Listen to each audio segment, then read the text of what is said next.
मोहतरम नाजरीन, आप देख रहे हैं सरप्रस्त न्यूज़ लैब। मैं हूं महबूब रजा सिद्दीकी।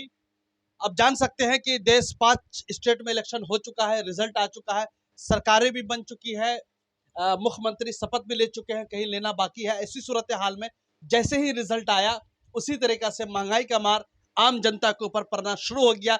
शायद हमारे ख्याल से जब 5 इलेक्शन के अनाउंसमेंट से पहले जो है महंगाई, पेट्रोल डीजल का रेट को कम कर दिया गया था, मगर जैसे ही समझिए कि रिजल्ट आ गए उस तरीका से जो है महंगाई शुरू हो गई।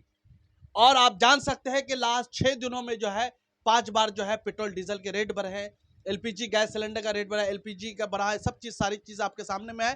चलिए मैं आज आपकी मुलाकात All India unorganised worker Congress Bada Bazaar के चेयरमैन सुभाष सिंह से करवाने जा रहा हूं, जो कांग्रेस के लीडर है, अनऑर्गेनाइज मजदूर के लिए, असंगठित मजदूर के लिए काम करते हैं, उनके लिए काम करते हैं, उनकी आवाज़ें उठाते हैं, बड़े पैमाने पर काम करते हैं। सुभाष सिंह जी, आपका सरप्रस्त चैनल में इस्तकबाल है, स्वागत है।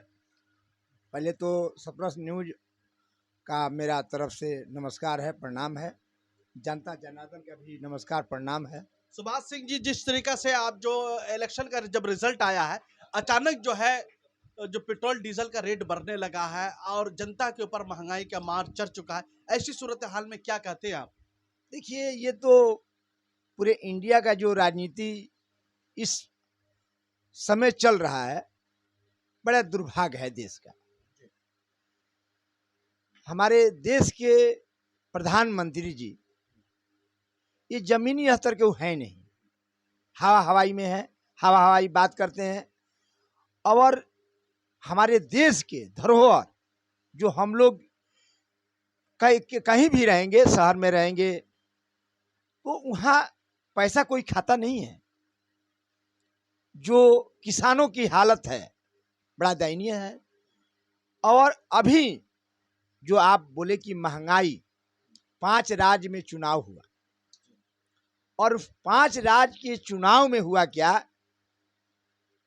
कि मोदी जी के बातों में लोग लुभावन हाँ फंसते गए। अब महंगाई कम होगी, अब महंगाई कम होगी, लेकिन यहाँ टस मस मोदी जी का नहीं हो रहा। अब रहा जनता जनार्दन का जो विचार है, मोदी जी के पक्ष में दिए, लेकिन आशा निराशा होते जा रहा है। आपने देखा 5 राज्य में चुनाव हुआ, उस समय अनाउंस हुआ था, उस समय से भाव घटना शुरू हुआ था, या इस भाव जो है से जस के तस था। चुनाव बीतने के बाद इन्होंने फिर वही चाल चल दिए जो पहले करते थे। 80 पैसा, एक रुपया 20 पैसा, 1.5 रुपया, ये बढ़ाना शुरू कर दिए। अब लास्ट कहाँ होगा ये पता नहीं। जनता जनार्दन जैसे गेहूं पीसा जाता है, उस तरह से महंगाई से त्रस्त हो गया है। मगर उसके बावजूद भी जनता सब बीजेपी को वोट दे रही, क्या वजूहात है? मतलब क्या आप लोग अपनी बात जनता तक नहीं पहुंचा पा रहे? देखिए, आजादी के बाद जब कांग्रेस सरकार चला रही थी, तो हिंदू, मुस्लिम, सिख, ईसाई सभी धर्मों का एक साथ लेके चलने वाली पार्टी कांग्रेस है। आज दुर्भाग्यपूर्ण और पार्टी जो है कह रही है कि हिंदू खतरे में है, मुस्लिम खतरे में है। लेकिन सच्चाई क्या है, हम लोग जहां रहते हैं भारतवर्ष में, सभी एक जगह रह करके हम लोग होली खेलते हैं, दिवाली खेलते हैं, ईद मनाते हैं। सभी, ये नहीं लगता है कि कोई मुस्लिम है, कोई मुस्लिम है। लेकिन अभी कुछ दिनों में ऐसे लग रहा है कि नफरत का पैदा बुआ गया, और नफरत का पैदा फिलहाल जो है एक पार्टी ले रही है। लेकिन ये दुर्भाग्य है, कांग्रेस के जमाने में जो लोग कर कारखाने लगाए थे, जिसका नींव और देवाल था, आज उस कांग्रेस के लगाया हुआ सब उजड़ गया। क्योंकि उसके बाद, आजादी के बाद कांग्रेस के जो सरकार बनी थी, कल कारखाने सब स्थिर था, चल रही थी। लेकिन आज जो ऐसे नए नए लोग पार्टी, क्षेत्रीय पार्टी का जो है मत दे करके, और जो ऐसे सब बंद हो गए, कल कारखाने सब उजड़ गए। आप तो मजदूर यूनियन के लीडर है, इसलिए मजदूर, इसके बारे में तो आप बेहतर बता सकते। हाँ, तो क्या है कि आपके यूपी और बिहार, बंगाल, यहाँ जूट मिल से एक पूरे विश्व में लोग जानते थे कि यहाँ जूट मिलों का जो है से कारखाना हजारों की संख्या में थी। उत्तर प्रदेश में जाइए, बिहार में जाइए तो गन्ने के मिल जो है से कई मिल थी जब कांग्रेस की सरकार थी तो। लेकिन आज जाइए तो खोजिए कि किस जिला में गन्ना का जो है से आपका मिल चल रहा है, सब बंद पड़ा है। क्यों बंद पड़ा है? जो लगा हुआ है नया नहीं। अगर नरेंद्र मोदी जी एक सुई का कारखाना लगाए होंगे, उसमें 10,000 भी होकर काम करता होगा तो मानने के लिए तैयार है कि बहुत अच्छा काम किए। एक भी ऐसा काम कारखाना लगाए हैं ना, द कश्मीर फाइल बनाया है, हिंदू मुसलमानों को बांटने की राजनीति की है और डिवीजन की राजनीति, यही तो कारखाना है। मैंने तो आपसे क्या कहा कि आजादी के बाद जो कांग्रेस सरकार चलाई है, अब ये सरकार जो है से जनता हित में चलाई है, देखते हुए चलाई है। लेकिन यहाँ तो अब कोई ना देखने वाला है ना कोई सुनने वाला है। महंगाई बढ़ रहा है, जैसे आपको ये पेट्रोल डीजल का महंगाई है, इसका असर क्या क्या चीजों पे पड़ेगा? ये तो सभी चीज पर, ये तो एक चीज पर नहीं पड़ेगा। जो किसानों के घर में जो है उस पर कोई फर्क पड़ने वाला नहीं है। आपका 15 रुपया, 18 रुपया, 16 रुपया गेहूं है तो आप जल्दी बेच दीजिए। सरसों है तो 50 रुपया बेच दीजिए। आपके घर में आलू है तो 10 रुपया बेच दीजिए। आपके किसानों के घर में रहने वाला चीज कभी महंगा नहीं होगा। उत्साहता जो ऐसे आप नरेंद्र मोदी जी बेचवा देंगे। जब किसानों के घर में नहीं रहेगा तो किन्ने जाइएगा तो उसमें आग लगा हुआ मिलेगा आपको महंगाई से। तो सवाल ये है कि नरेंद्र मोदी जी जमीनी स्तर पर नहीं देख रहे हैं, ये देख रहे हैं विश्व नीति। विश्व का नीति जो है आपका काम नहीं भारत में करेगा। आपको जमीनी स्तर पर महंगाई को देखना होगा, किसानों को देखना होगा, मजदूरों को देखना होगा। आज जो ऐसे हमारे देश के नौजवान मतलब रोजी रोटी की तलाश में घूम रहे हैं, कहीं कल कारखाना नहीं है, सरकारी नौकरी नहीं है। तो ये बड़ी माने इस समय जो है दुर्भाग्यपूर्ण जो है देश का जो है स्थिति है।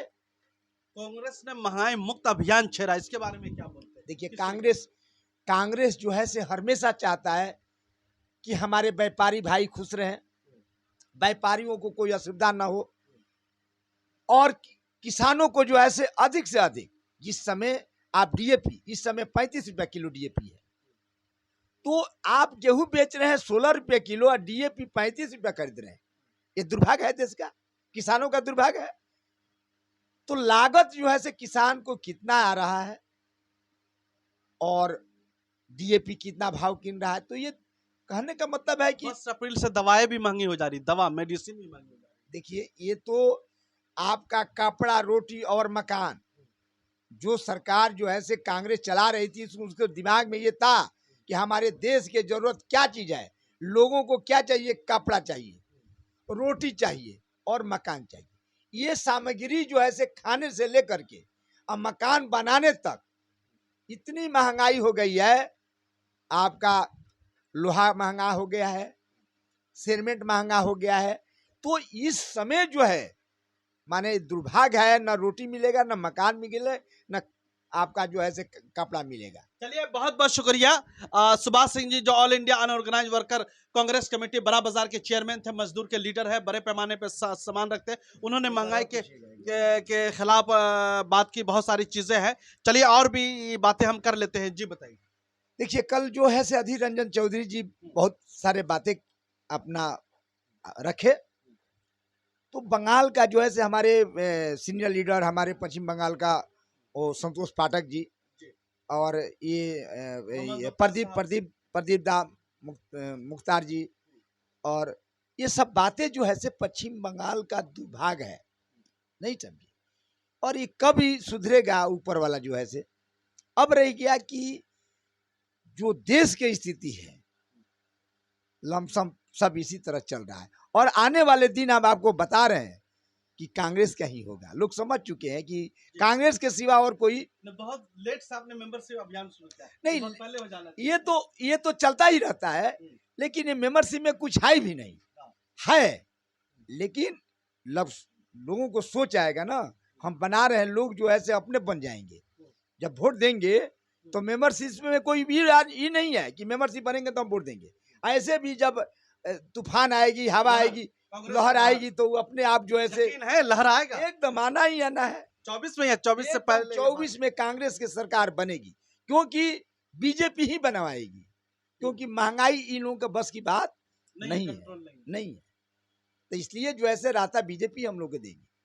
चलिए सुभाष सिंह जी बहुत बहुत शुक्रिया हमारे साथ जुड़ने के लिए। और भी दीगर लोगों से हम बातें करेंगे महंगाई के लेकर के, किस तरीके से हिंदुस्तान की जनता महंगाई के बारे में सोच रही, महंगाई से परेशान है। आप हमारे चैनल को यूट्यूब पर, फेसबुक पर, ट्विटर पर जरूर सब्सक्राइब कर लीजिए, इसलिए कि जनता की आवाज है, अवाम की आवाज है।